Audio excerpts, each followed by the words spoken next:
Hey, MissFlame here. In this video, I'm going to show you how I paint Ann, one of the heroes in the core box of Zombicide Black Plague.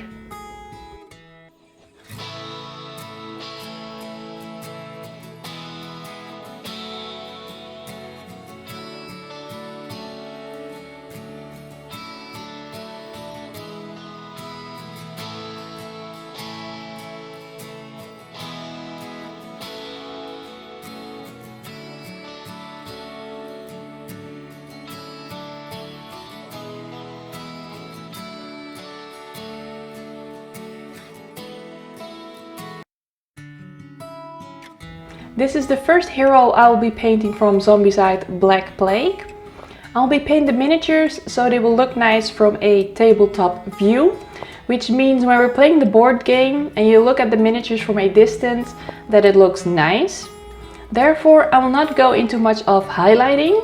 After I apply the wash, I will basically go back with the same color to just bring it back.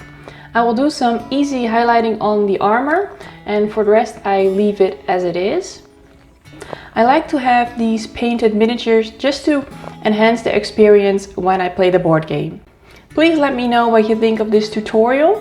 Maybe I can improve or show you something which you're missing here. I'd just like to know what you think. Now let's paint.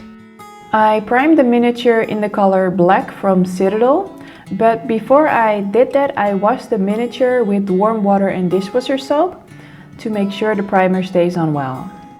For the face I use the colors dark fleshtone, brown sand and pale flesh, all from Vallejo. First I'll be using 2 layers of the dark fleshtone to build up the color from the black to a lighter brown color.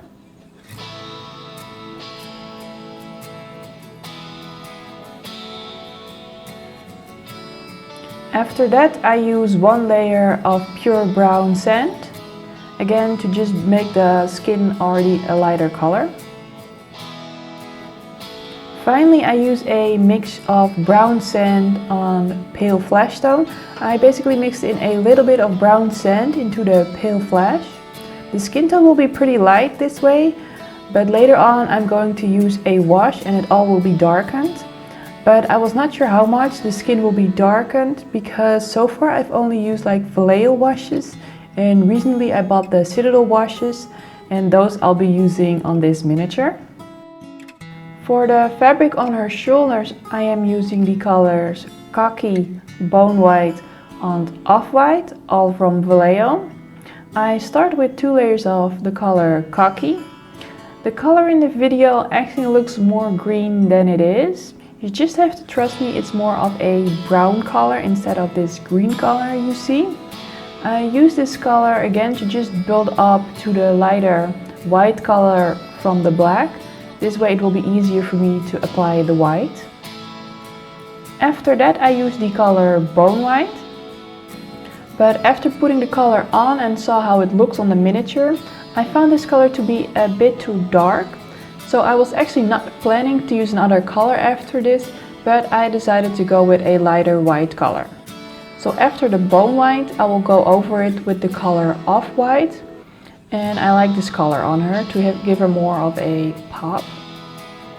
If you're building up from a darker tone to a lighter tone, it's actually very easy to change the tone of the color to go to a lighter tone. For the dress I use the colors Gris Petroleo from scale 75 with the color Imprerial blue from Vallejo. In the art from the game, Ann's dress is a dark blue, a grey blue color. You could also use a black color. If you prime the miniature in black like I did and want to use that, you can skip this step. I like the dark bluish color of the art in the game. I used a 1:2 ratio of these colors. I used about 1 drop of the grey color with 2 drops of the Imprerial blue and mixed it well. Then I applied it all on all the areas of her dress. Try not to go over the white color on her shoulders, but if you do, you can easily retouch it. For the armor I used the colors Gunmetal with black of Vallejo. I use the gunmetal and mix in a little bit of black to darken it and to give it better coverage. I applied 2 layers, and with both layers I use the gunmetal with a little bit of black. If you want the armor to shine more, you can apply the second layer without the black. Keep in mind that we will apply a shade over it later, which will remove the shine more.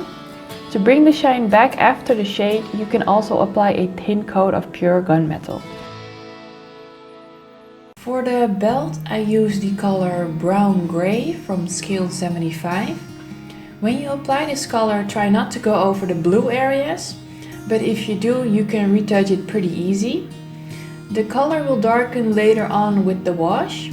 I applied 1 layer of brown gray. For the sword grip, I use the color Rainy Gray from scale 75. This is a lighter gray color than I used for the belt. I thought it would be pretty nice to give the belt and the sword grip a different shade of gray, but after I applied the wash, you don't really see the difference. You can easily use the same color for the belt on the sword grip, whichever color you prefer. For the sword hilt, I use the color Polished Gold from Vallejo.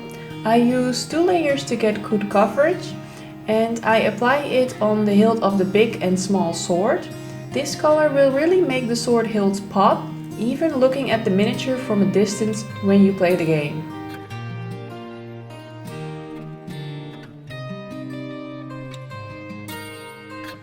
For the blade of the sword, I use the color Chainmail Silver with black from Vallejo. Again, I use the Chainmail Silver and mix in a little bit of black to get better coverage again. I applied this on both blades, and I applied 2 layers to get good coverage. Try to avoid touching the gold.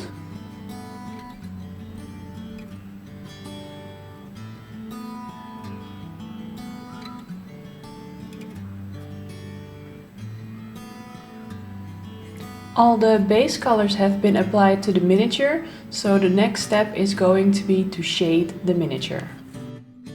For the face and white fabric, I'm going to use the color Reikland Fleshshade from Citadel. I am using a 50-50 mix of shade with water. This is the first time I used this specific shade, and I didn't know how it would look like on white. I like the shade on the skin, but I didn't like it on the white. When I finished painting, I went over those areas with a thin layer of Bonewhite in the recesses of the neck.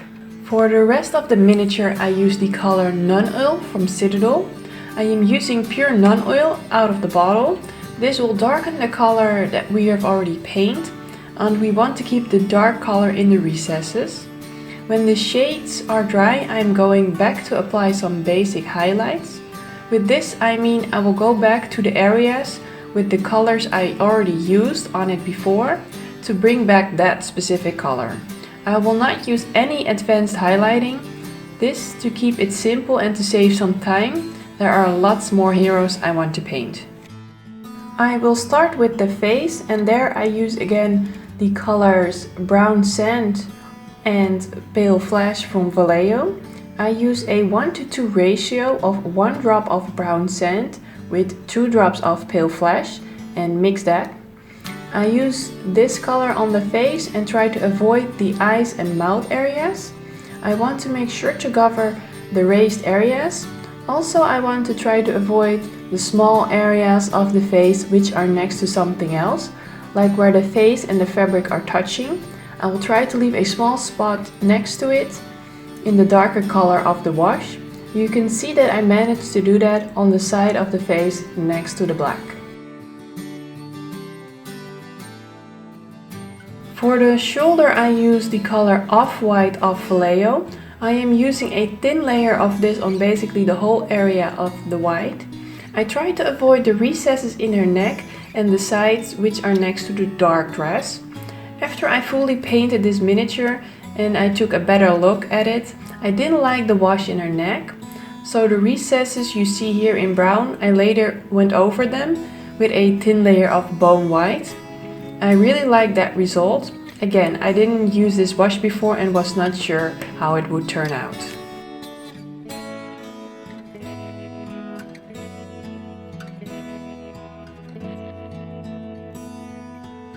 For the dress I use the colors Imprerial Blue from Vallejo with Gris Petroleo from scale 75. I use the same ratio as before, a 2:1. 2 drops of Imprerial Blue with 1 drop of the grey color and mix that well. I will apply this color to most areas. I am using it on the raised areas and the areas which will catch most of the light. I am trying to go for the effect from a tabletop view to give the dress more depth. So when you look at the miniature while playing the board game, so when you look at it from a distance, the dress will have darker areas which will look like a shade. When I apply this color, I think of the areas where I want the darker color and don't paint those. I try to follow the flow of the dress, paint at least the raised areas and also paint just a bit above. Then you want to have the shade below that.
For the armor and blade of the swords, I use silver from Vallejo. For this step I use a thin layer to apply the paint. And I apply the paint to mainly the raised areas and the areas where the armor will catch the most light. To highlight the armor is pretty easy. When you look at the raised areas, for example on the leg, you apply a little bit of silver there and focus more on the middle part. Really quick, you can see that it gives a nice pop to the armor. You can then do the same for the rest of the armor. Since the wash removed the shine a lot from the armor, if you want to bring it back, you can first use a really thin layer of pure gunmetal over the armor, and after that use the silver for highlight.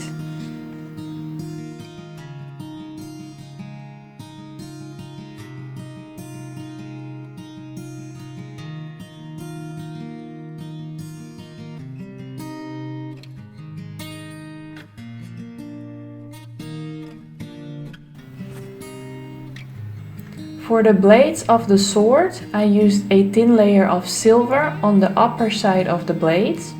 I do this on both upper sides. I don't apply it on the bottom side. This will simulate the upper part of the blade to catch the light and leave the bottom part more in the dark. For the blade hilt, I use the color Polished Gold from Vallejo. I use a thin layer. I like the idea of the blade hilt to be made out of gold, really nice shiny gold. This will also make it pop, which makes Anne look like she is all ready to fight some zombies with these amazing swords.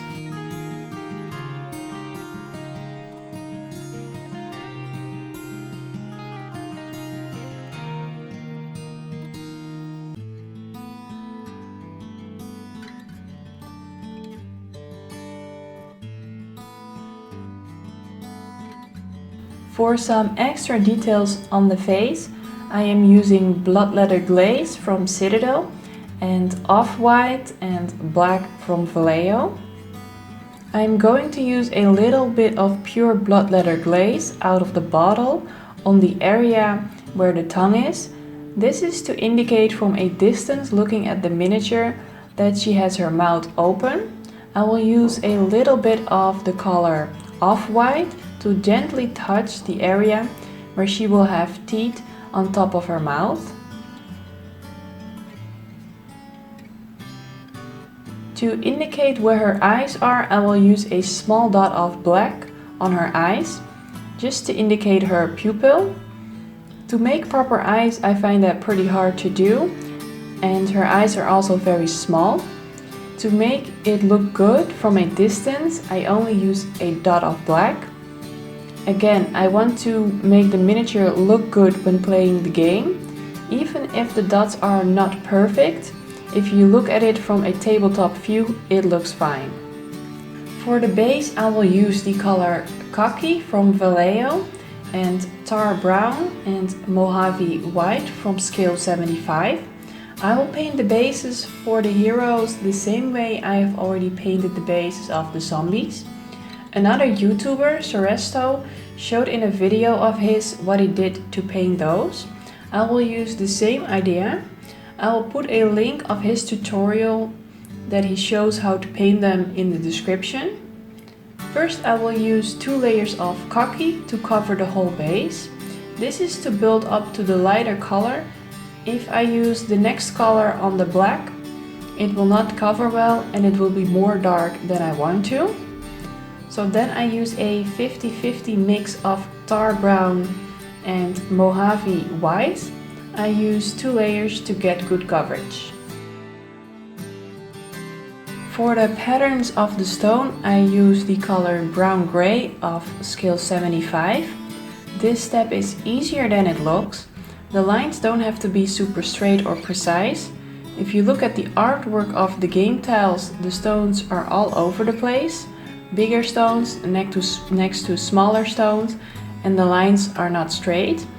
If you do this, try to play around with the size of the stones and the lines.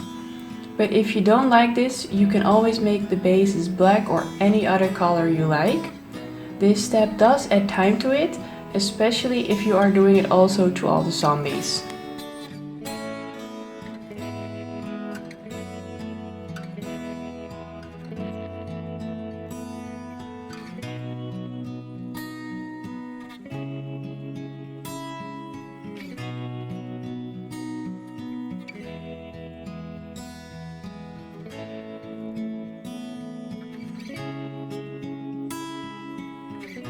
For the finishing touches on the base, I use the colors Off-White of Vallejo and Hykey Yellow and Arbuckles Brown of scale 75. I will use the Off-White and Hykey's Yellow to paint 3 to 4 stones on the base in that color. I use a thin layer when I apply the Off-White. You don't want the white to be too bright. And I use a normal layer of Hykey Yellow. I will use a Quickshader over the base. This will darken these colors. Keep this in mind. You then want the yellow color to be a bit thicker than the white color. For the side of the base, I use the color Arbuckles Brown. Try to make the angles and brush work for you. Here I paint the side of the base with the side of my brush. And I use 2 layers. First, I will let the paint dry for 24 hours. Then I will use the Quickshade in the color Strong Tone from the Army Painter on the base. I will not use it on the rest of the miniature, just the base. Because I painted the zombies with the same base and also used the Quickshader on it, I will do the same for the heroes. The Quickshade will darken the colors of the base. This is to make sure they look the same. After letting the Quickshade dry for at least 48 hours, I use the Anti-Shine Matte Varnish from the Army Painter. This will make sure the paint stays on well when we play the game.